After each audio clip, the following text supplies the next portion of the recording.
I'm making this recording so that those of you who missed the first day of class or anyone who wanted a refresher can read this at your leisure on the web. The most important announcement is that lab does meet this week, and you will need to bring a calculator because we're going to be doing things that require computing as well as other activities in the lab. However, the most important announcement is that you be in the correct class.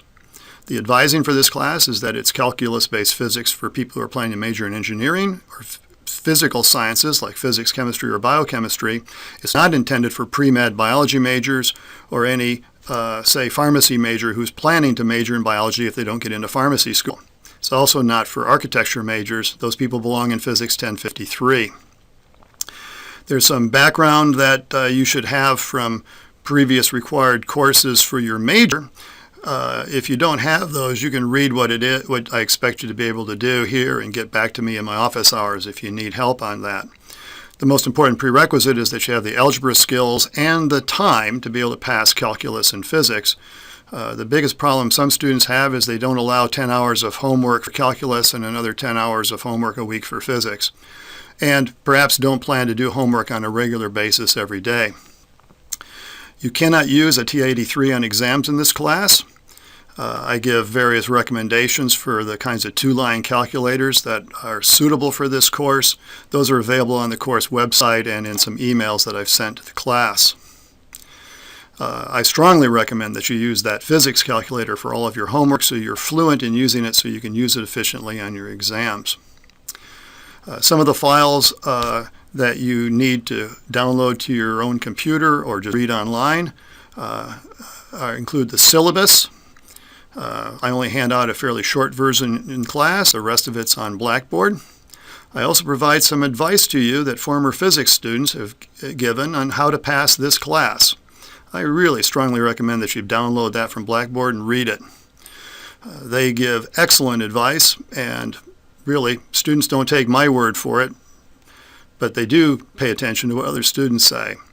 Among things they recommend is reading the syllabus and reading the book. The other warning I want to be sure is that if not only you're in the right class, but you're aware of the importance of the class to your major. Engineering schools are very picky about whether or not they'll accept students into engineering, and this physics class, along with some of your calculus classes and chemistry, are the ones that they look at. Every school requires these courses. All of them have some way to keep out students who are not strong enough to succeed.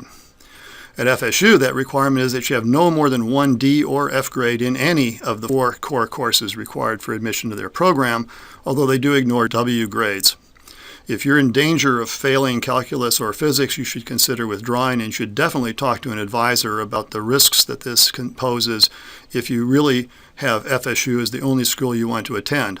Other engineering schools can accept you, even if FSU rejects you, but it's important to understand what those rules are for each of the schools you might choose to attend. Homework is done online using Lon Kappa. You log in with the link you can see on the screen. That same information is in the syllabus. I'll demonstrate this in class on Monday and Wednesday, but the most important thing is that you get into that program today and start doing the homework. Your username is your TCC email name.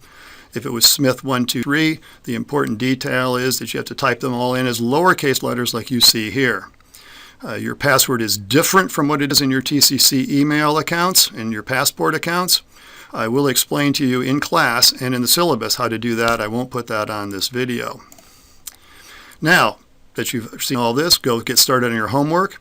First, you should go to Blackboard and read the syllabus and read the advice files to you. Second, you log into Lon Kappa and do the first few problems. They're just basic algebra and some computing problems. In the textbook, you should definitely read the interpret, develop, evaluate, and assess idea that is used throughout the course. It's on page 8 in the chapter 1 of the textbook. Read it again, and pay attention every time you see that in the textbook and used in class. And finally, start learning the equations that we're going to use. More on that later.